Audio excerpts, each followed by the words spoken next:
Okay, so good morning. Welcome to the Dairy Forage Seminar Series. For those that don't know me, my name is Dennis Hancock. I get to be the Center Director for the Dairy Forage Research Center. Our booth is right around the corner here, and I encourage you to stop by there after we get done for the seminar. Our center actually is based here in Madison with two of our research units located here, and then we have a third research unit located in Marshfield, about 2.5 hours north of here.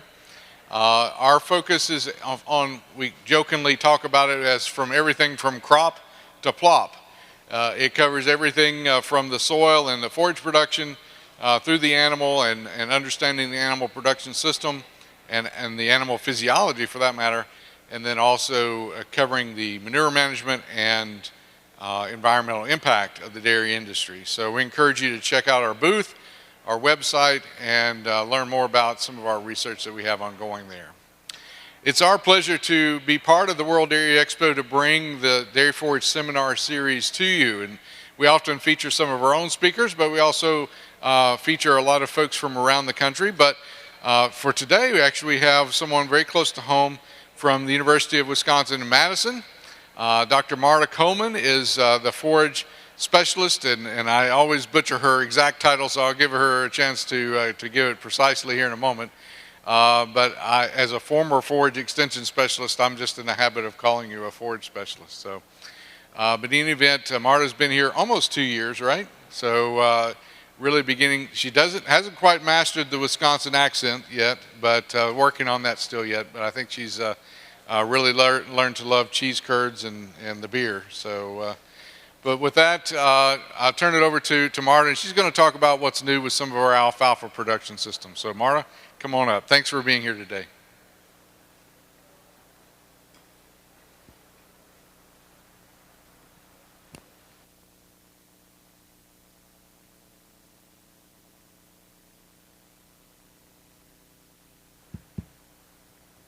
Hello. Okay.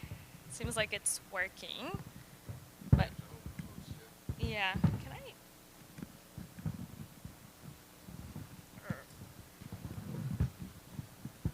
All right.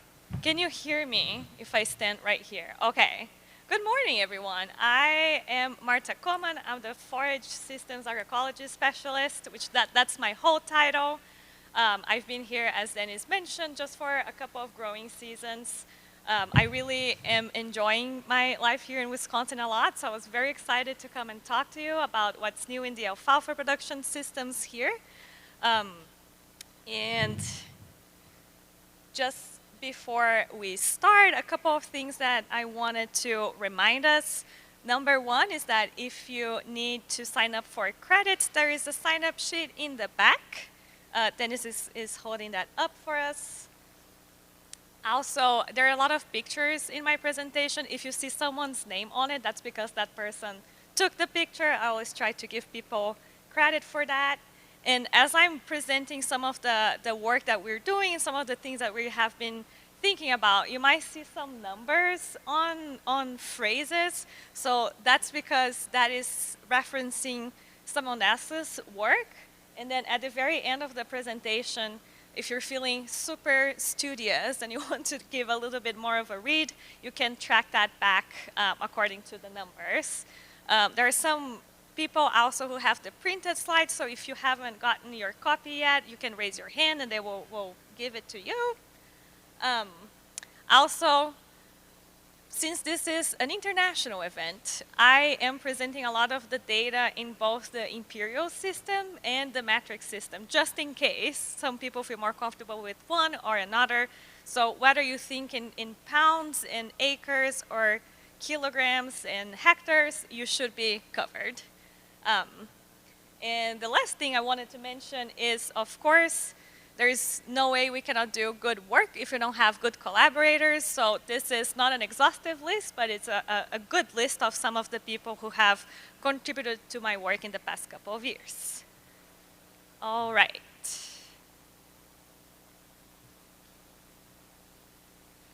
So what are we going to cover today?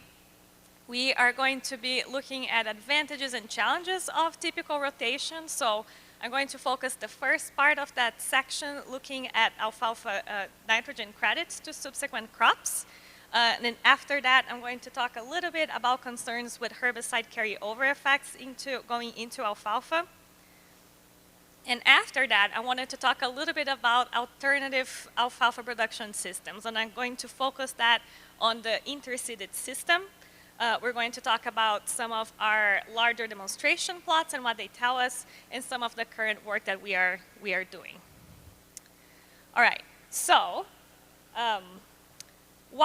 how can alfalfa provide nitrogen credits to subsequent crops?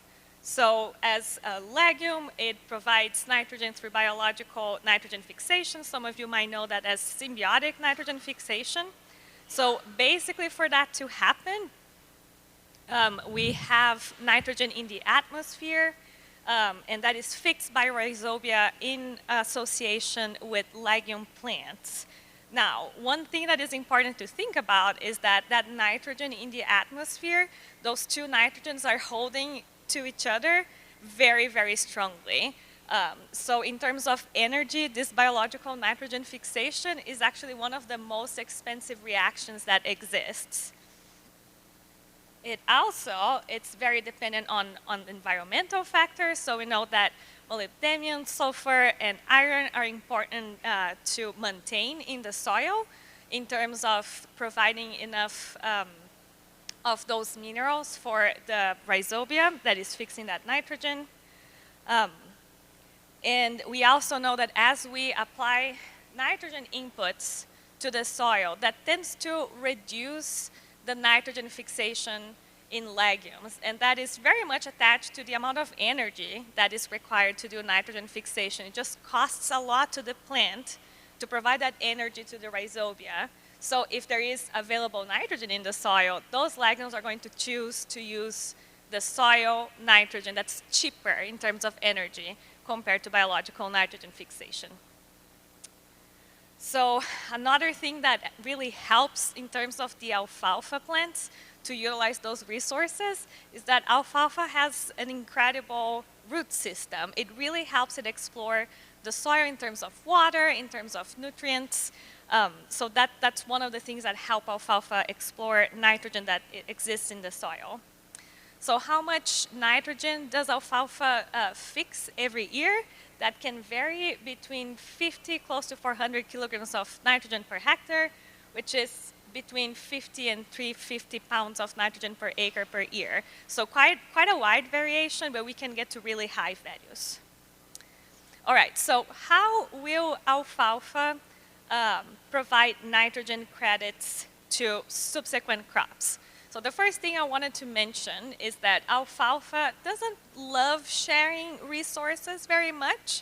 So oftentimes when alfalfa is growing with other crops, the transfer of nitrogen from the alfalfa to the neighboring crop is not very high. It's different from the clovers, for example, where you see a lot of transfer of nitrogen.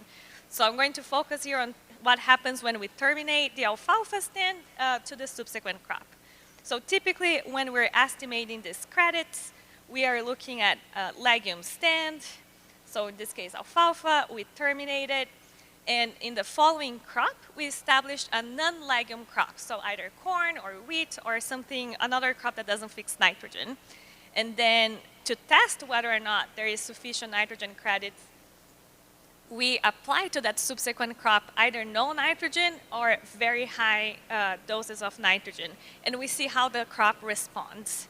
We can also do that in comparison to non-legume crops, one following the other, kind of with the same method. So we're trying to look and do a direct comparison of what happens when we have the alfalfa in that rotation versus what happens when there is no alfalfa in the rotation.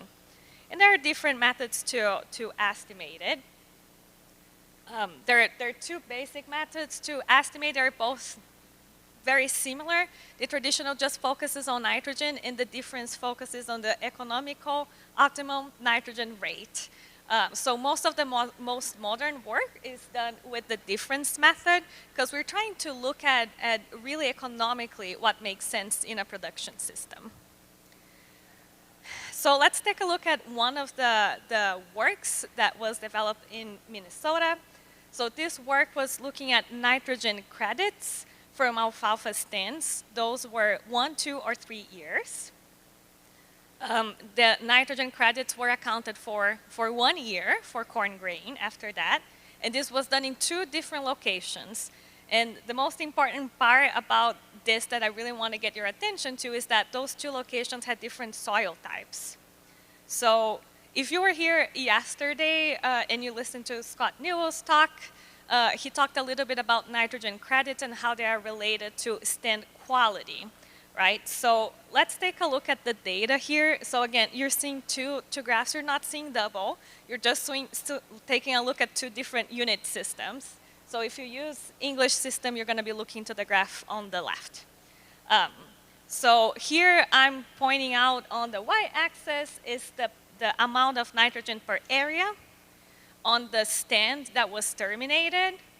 And on the x-axis is the stand density, all right? So first, this is what is where it stands in terms of first year alfalfa stands before they were terminated, the second year, and third year. And you can see there is not a very clear trend. It looks like very random kind of behavior, right?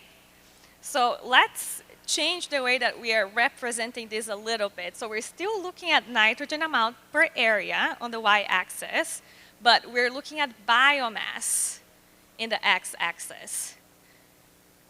And we can see here, first year stands, second year, and third year.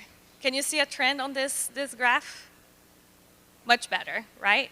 So what I'm trying to get your attention to is that stand quality sometimes is not that correlated to stand density. So it's not only the number of stems, but also the quality of those stems that will be related to how much nitrogen we are putting forward to the next crop. Also, a couple of things that I wanted to get your attention to is that on this higher production fields, 2 out of 3 points come from medium texture soils. And also, you can see here on the bottom of this line that most of those lower producing or containing nitrogen stands, they are younger stands of alfalfa. So what this work did is alfalfa was terminated in the fall with herbicide, and then corn was planted in the following spring, and there was a lot of nitrogen applied, so from 0 to 150 pounds of nitrogen per acre. And just for context, the recommended nitrogen rate application for corn after corn is between 155 and 185 pounds of nitrogen per acre. So let's take a look at what happened in the medium texture soils. So corn did not respond to nitrogen fertilizer when the alfalfa stand terminated was 3 years old. So whether you apply 0 or all the way to 150 pounds of nitrogen per acre, there was no benefit for corn yield in terms of grain. And this was in the medium texture soil for alfalfa that was older, 3 years old. Now for the younger stands, the optimum nitrogen economic rate vary between 30 and 100 kilograms of nitrogen per hectare, so 26 to 25 pounds of nitrogen per acre. So compared to the recommended rate for corn on corn, you can see that actually we really can reduce the amount of nitrogen for subsequent crops when we include alfalfa in that rotation. Also, one of the things that was interesting, so the amount of nitrogen in the biomass from alfalfa stands that were 2 or 3 years old was fairly similar, but when alfalfa was older, those benefits were greater. And what we think is happening is that there are other benefits of having alfalfa as part of your rotation, especially in terms of soil quality, in terms of improving water infiltration, other nutrients. So older stands tend to bring more benefits than only nitrogen credits, although typically we're mostly focused on nitrogen credits. In terms of fine texture soils, there was less available nitrogen, and we needed a little bit more nitrogen to get responses from corn grain. So what we can understand from this is, one, that alfalfa density is not often the best indicator. We need to look at density in alfalfa stand quality when we're estimating that those nitrogen credits for subsequent crops. And also that soil texture will play an important role in how those nitrogen credits will move to the next crop. So other work that has been done with this theme has shown similar responses up to second-year corn in Iowa, in Minnesota as well, corn grain and corn silage. Corn silage responded a little bit more to nitrogen, meaning that it needed more nitrogen than corn grain typically. And sometimes some crops do need a lot more nitrogen. So that relationship of how many nitrogen credits is going to the subsequent crop is very variable. So for example, there was a study with soft wheat that showed that in more than half, like 75% of fields that were being evaluated, the crop responded to nitrogen. That means that the alfalfa nitrogen that was going into that crop was not sufficient. So it was reacting still to nitrogen. So what I want us to think about is, yes, alfalfa does provide nitrogen credits to subsequent crops. That's very positive. That can reduce the amount of nitrogen that we apply, so reduces cost. But also that we still need to understand those mechanisms driving the nitrogen credits a little bit better. So there is some research going on about this at the moment. Now, let's say that this nitrogen credits, I convinced you, you want to introduce or reintroduce alfalfa to your farm rotation.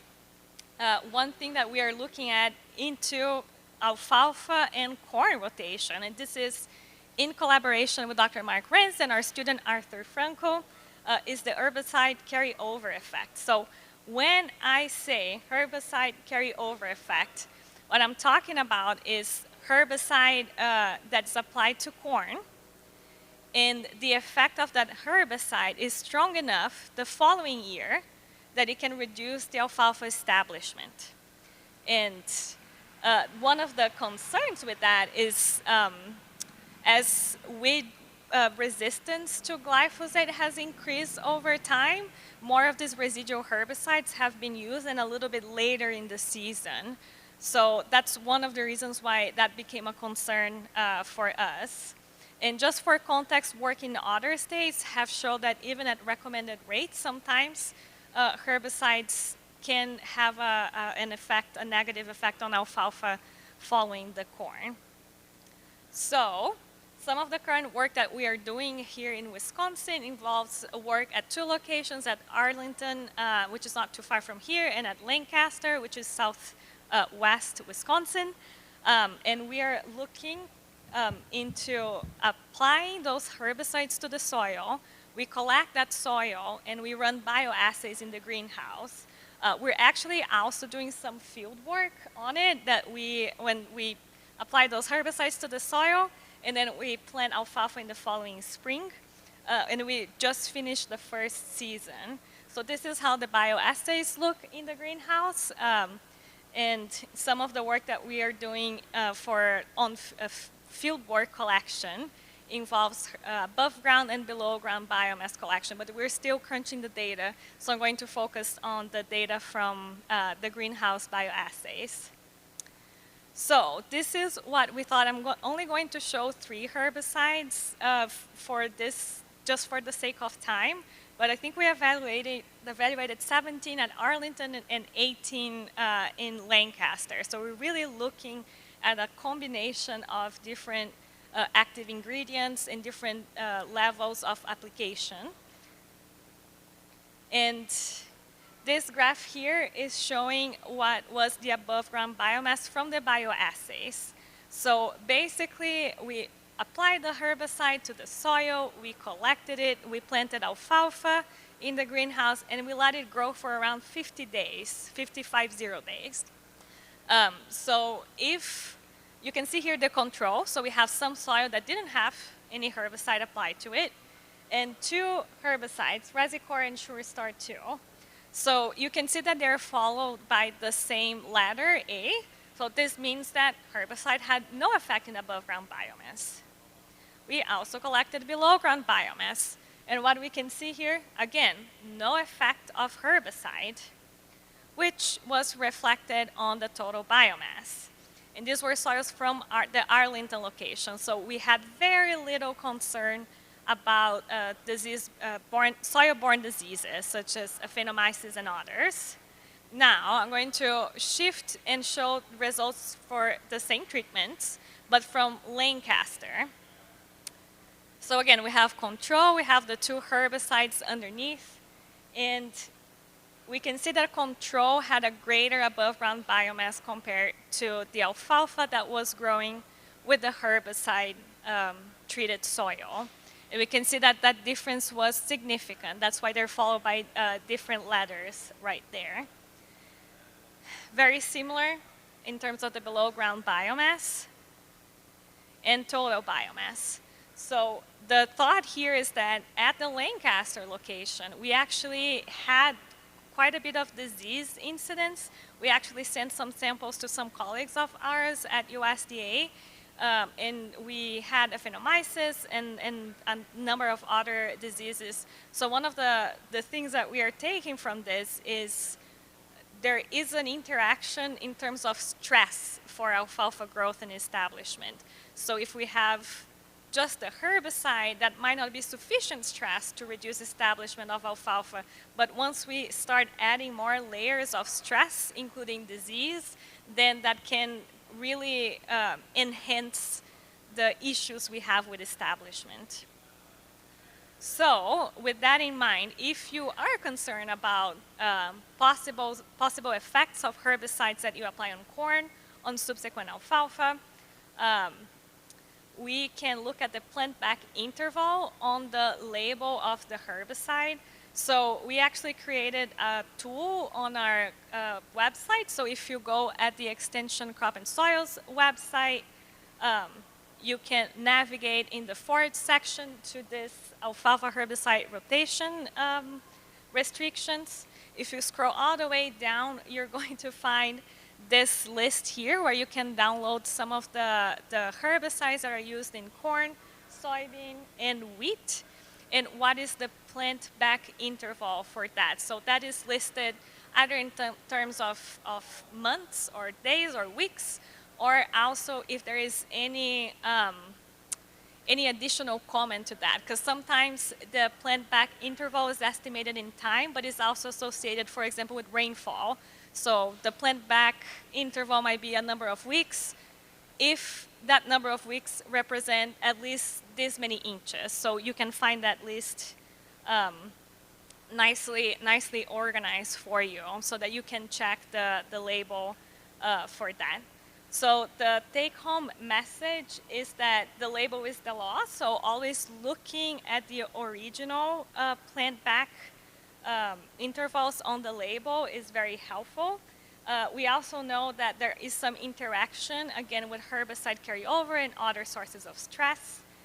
And bioassays are actually very helpful. So if you are concerned about whether or not you might have a negative effect of herbicide carryover, we can run a bioassay for you or show you how to do it so that you can see if there is any effect on the alfalfa. All right, switching gears now a little bit and talking about alternative production systems. So I'm going to talk about interseeding alfalfa into corn, and I'm going to focus today on the large-scale plots that we have. So this is a somewhat novel system of production. It actually has been studied for over a decade. Started with colleagues at USDA, John Graber, who is here in the audience, but also there is a large group of people who have looked at this over this past decade. So if you're not familiar with it, this is the typical system, right? The rotation, we plant corn, we harvest corn. Typically that can leave the soil somewhat exposed in the fall. And in the second year, we oftentimes plant alfalfa. That first year of spring-seeded alfalfa will typically yield around half of a well-established alfalfa stand, right? So that first year of alfalfa, you're investing resources in terms of seeding, management, and you're getting around half of production compared to the rest of the life of the stand.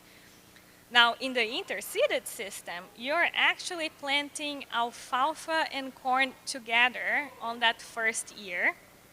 You do harvest the corn only, in that first year. Typically, in the interseeded system, and hopefully you can see that on your slides, on your printed slides. If you haven't had them printed, you can raise your hand and someone will hand it over to you.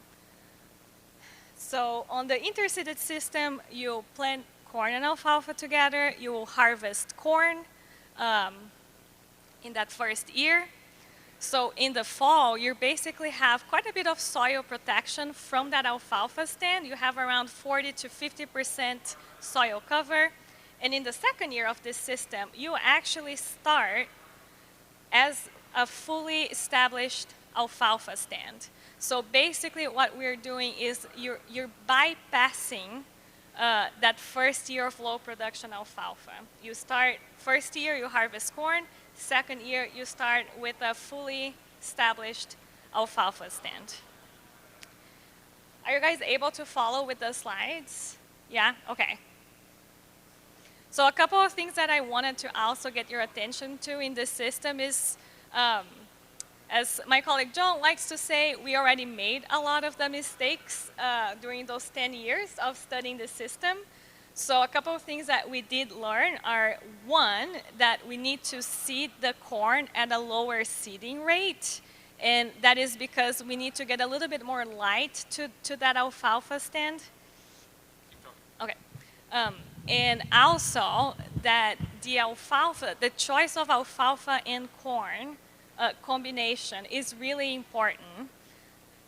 So not only we need to choose the varieties right, but also we need to be very careful to care for that alfalfa, especially in terms of diseases. So especially fungicide application, we notice that is really important for the success of the system.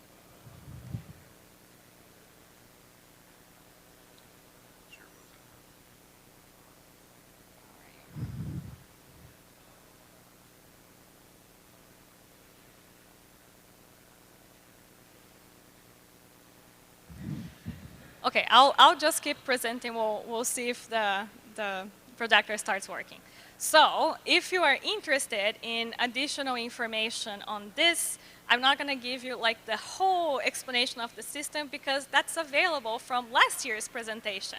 So actually, if you go to the World Dairy Expo website and you go to the education section, Dairy Forage seminars, you can scroll all the way down and there is a link where you can see all the talks that we had. They are stored, they are saved in YouTube videos. And last year, my colleague Mark Rentz gave a very good explanation of the system. If you're curious, you can also go check out our Crops and Soil Extension website. And there is a fact sheet that you can download, and that includes a list of the cultivars varieties that work well in the system. And the system can work in both glyphosate resistant with Roundup systems and traditional systems. So let's look at the Arlington plot. Oh, yay, okay. Let's look at the Arlington demonstration plot. So again, my collaborators are listed above. We are always comparing this interseeded system with traditional systems because we want to see if there is any improvement compared to what we traditionally do, right? So the first thing I'm going to just mention in terms of how this table is organized. So it's going to be 3 systems. This is the first one. You can see the year of establishment, 2022, and what happened in 2023 in terms of management, that's on top, and in terms of production, that's on the bottom, all right? So this is a traditional system. We planted corn, we harvested the corn, we established the alfalfa in the following year.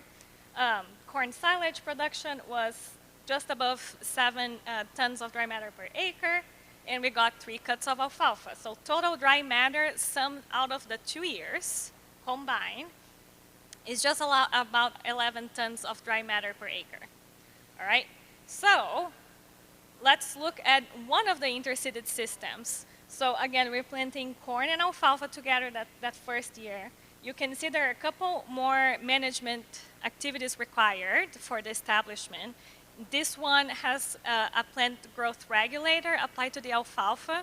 That is a treatment that helps the alfalfa direct some of its growth to below ground biomass. So it helps increase the resilience of that alfalfa. It's not absolutely necessary for the success of the system, but it really helps in wet years like this year. In dry years, it doesn't make as much of a difference. What makes a difference is fungicide applications. So again, we get to 2023, we have a very good stand of alfalfa. And in terms of production, there was no penalty in 2022 in terms of corn silage.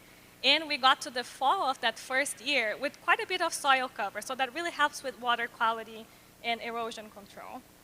We also got the traditional 4 cuts here in Wisconsin. And there was an increase in terms of biomass of 25% in the interseeded system compared to the traditional system when we combine those 2 years. This is another treatment just without the growth regulator, very similar results. We see quite a bit of increase in dry matter production. This is another large demonstration plot that is in Lancaster. This follows the same logic. We planted corn and alfalfa. What we saw is an increase in around 30% when we use the interseeded system when we combine those 2 years. Now, what this tells us, these results from the larger demonstration plots, is a lot of confirmation of what we had seen in smaller plots. So that gets us very hopeful that there is more application of this on farm. But there are also challenges with this system, and the previous data was showing was established 2022. This is what I'm going to show now is established in 2023. What happened in 2023 here in Wisconsin was so dry. It was extremely dry. So let's see what happened with this system in terms of when we establish it in very dry years. So this is, again, Arlington and Lancaster. This is the corn silage alone or with the interseeded system. So what we can see here is there was definitely a penalty to the corn silage because the alfalfa was there competing for water resources. So in very dry years, the penalty on corn silage can be very high. The typical is a penalty of around 5–10% on very many years of average, but in dry years, it can be much greater. And I remember my colleague that was looking at this, Mark, said, well, but the alfalfa established really well. And in fact, the production of alfalfa this year was 3 to 5 times greater from the interseeded system compared to spring-seeded alfalfa after that corn. So still, when we are looking at it, what I want us to think about is that for this system, you really have to have your mindset in multiple years. That really helps understand how the system might or might not fit on your farm. Now, in terms of current work, current concerns that we are addressing, I'm developing some work here with my colleagues, Brian Luck, Francisco Arriaga, John Graber. My postdoc, Beatrice, is leading this effort. We are looking at the effect of wheel traffic on this interseeded system. So what we know about alfalfa production systems is that there is a lot of operations associated with alfalfa management, right? So typically there is more wheel traffic in alfalfa fields than in fields for other crops because you have to harvest, you have to rake, you have to bale. And work by my colleague, Brian Luck, has indicated that in a commercial alfalfa field, around 50% of the area receives traffic at least once throughout the growing season. So that there's a significant amount of area that's being trafficked upon. Now, when we're looking at the interseeded system, we also have the operations that are associated with corn production. So we have even more traffic, right? More traffic than typical alfalfa stands. So the reason why we're concerned about that is that that traffic can cause soil compaction. Soil compaction can reduce water and air infiltration. That traffic also can damage the alfalfa growing points, which can also cause damage. Once you have that rupture, you can increase incidence of diseases. And as we were talking to some producers who have adopted this system, some of their concerns was as they harvested the corn, if it was in an area or a year that was very wet, then the alfalfa had a really hard time regrowing because of the damage. And once producers show concern, that typically brings that concern for us that really goes up on our list of priorities. So that's definitely something that we needed to look at. So what we are doing this year in 2024, we established plots with the alfalfa interseeded into corn, and we're looking at this 6 treatments. So we always have a control because we want to compare what we're doing to absence of stress. So the first treatment is a no traffic treatment. The way we get to that is that we harvest the alfalfa with small plot harvesters that are very light. We actually harvested all of those plots, including the ones that have a traffic treatment, with that small plot harvester. But then 24 hours after we harvested, we imposed the traffic treatments with these different machines. So we have chopper, we have truck, we have a combination of those treatments, and we apply that stress in the entire plot. So we're going to always compare stress plot to non-stress plot. So I'm going to focus just on 2 treatments here, the no traffic and the one that had the chopper and the truck. This is a picture of how it was looking right after we applied the traffic stress. So you can see on the left, the corn stalks are not standing anymore. That's because we really pounded that field. This is another picture right from the top. You can see on the right where there is no traffic, some of the plants are down. That's just because we just walked on top of them. But really on the left-hand side, the alfalfa was like really flat against the soil.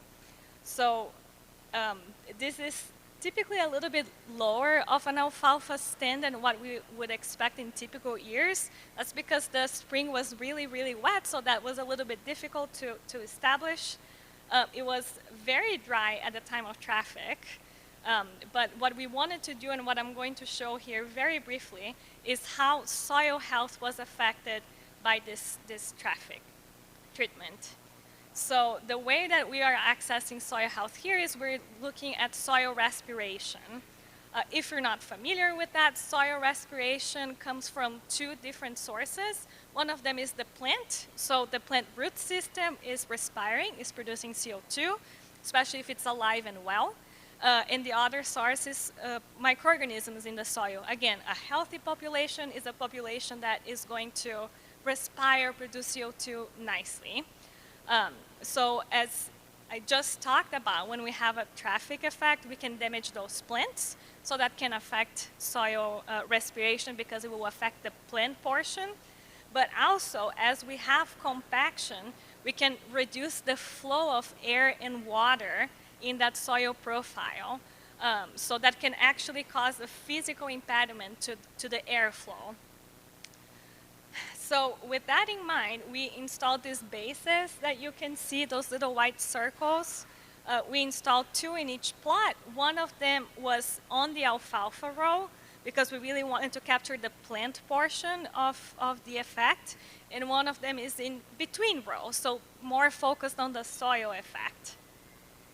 And we use this little device to collect soil respiration data. So again, we are looking at no traffic, and the chopper and truck. You can see a metric and English system on those graphs. And you can see on the bottom, we have row and between row, all right? So let's look at between row results first. You can see that they are followed by the same ladder. So no traffic and the chopper and truck are equal. So in between rows, mostly the soil respiration was not really affected by traffic. However, let's look what happened on the row. So the first thing is when we have a plant, so when we were measuring on the row, respiration was greater than in the soil. But also, you can see that from the no traffic to the chopper and truck, there was around a 20% reduction in respiration. And what we think is happening is that we are really stressing that alfalfa, we're damaging that alfalfa, and that's reducing its ability to respire, to live, basically. So it seems like, at least in that first week of measurements, most of the effect is on the alfalfa plants. So wanted to also show a couple of pictures. So it was very dry when we applied these treatments, but within a week or so of we trafficking over those plots, we had a little bit over 1.5 inches of rain. So you can see here on the right is the no traffic treatment, on the left is the chopper and truck. That the no traffic treatment is getting a little bit fuller compared to the truck and chopper, where there are a lot more open spaces and exposed soil. So with that in mind, we're still doing some measurements. This was done perhaps like 3 weeks ago, so very recently. We're gonna go look at stem count, cover of that alfalfa falling in this fall. But not happy with that, we actually did twice as many plots with these treatments, because next year what we want to see is we want to see what is the effect on the alfalfa portion of the production. So next year, half of those plots will receive no traffic at all. We want to see if that alfalfa is able to recover, basically. And half of those plots will receive traffic, so we can accompany and kind of see if there is any time accumulation effect of traffic. So what I want us to take home in terms of the message is that we have a lot of different efforts ongoing for this system. We want to increase the success of adoption. We want to increase production, resource use efficiency. We do think that there is potential for wider adoption on farm. But again, we already made a lot of mistakes. So if you're interested in looking into this, reach out to us, because we have a lot of know-how of not only what to do, but also what not to do. But also we want to hear feedback from producers. We know that even on the large-scale plots, there are things that happen on a farm that we will not be able to simulate in plots. And that is something that we would like to hear from producers that use this new technology. A couple of other efforts, we're looking to fungicide treatments, we're looking at nitrogen application methods, and we're also selecting alfalfa that specifically survives really well under that shade, also with the hope of including other crops in this kind of system. There are some colleagues at North Dakota who have used warm season grasses, a number of other crops in this interseeded system, and so we're interested in having alfalfa that not only survives but really thrives in this other system. So again, if you're feeling very studious, you can go back into these references and really look through them. But that is what is new in production systems here in Wisconsin, and I'll be very happy to answer questions if you have them.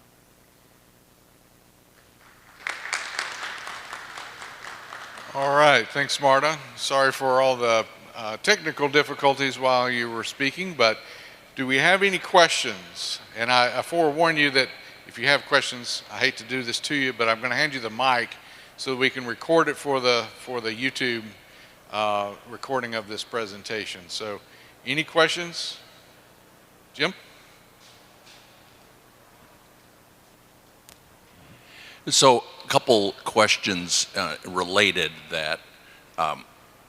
Are you picking up any leftover stock the next year when you're mowing?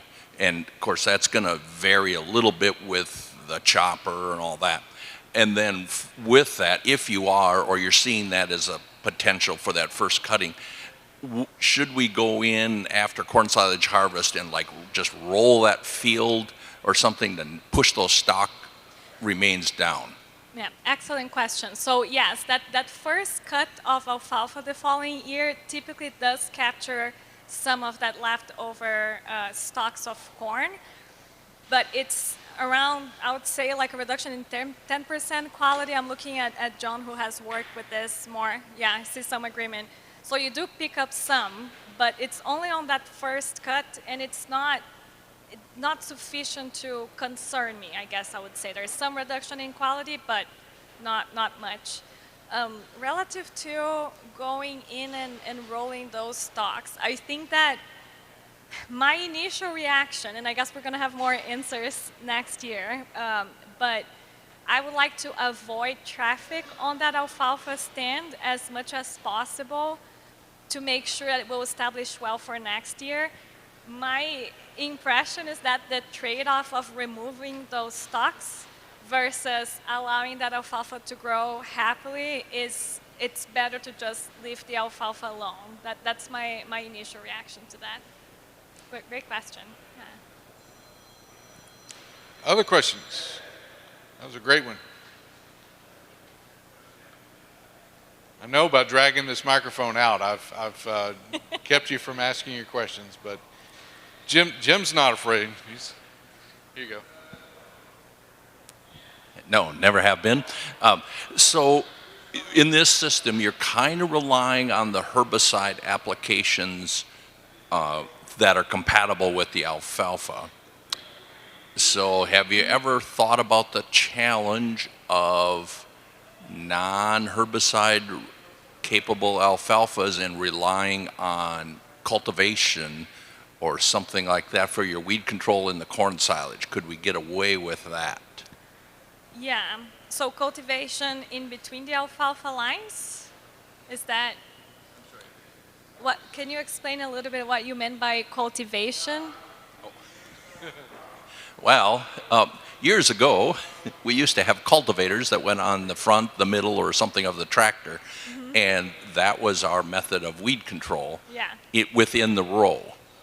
Now, that's going to be a challenge, certainly in rooting up the alfalfa we're trying to establish. So I don't know if it has any hope, but I was just trying to think about some kind of a non-herbicide requiring system. Yeah, that's a great question. I don't think we've tested that yet. Maybe that's an idea for an additional experiment.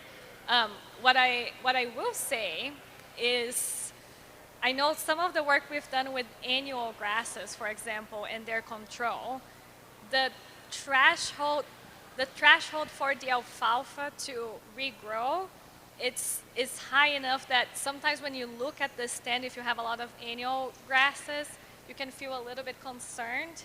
But especially after you harvest that corn silage, the alfalfa can really recover well. So sometimes that early season look into weeds will actually not determine how the alfalfa will look later on because of that reaction, especially once we harvest the corn. But we do have some work that we finished that we are in the process of publishing, looking at the threshold, like when too much annual grasses is actually too much.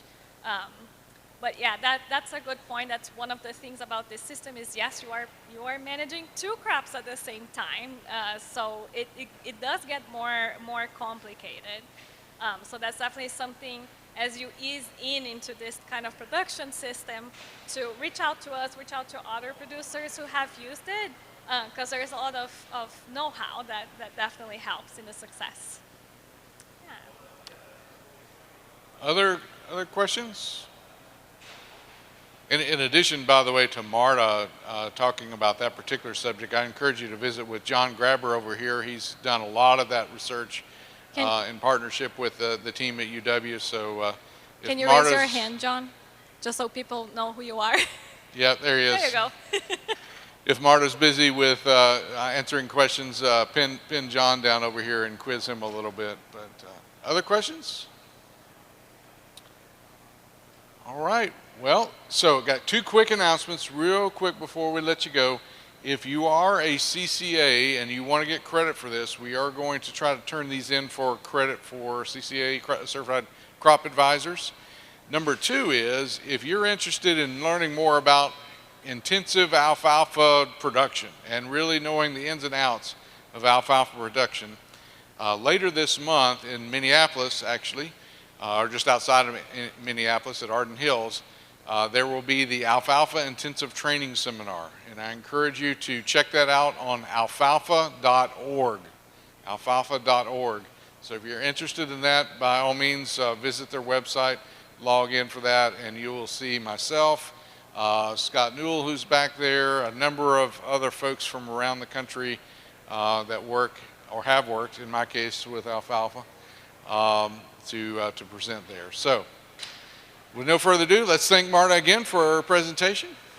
Thank you. And she'll be around for a little bit here afterwards. So thanks, Marta.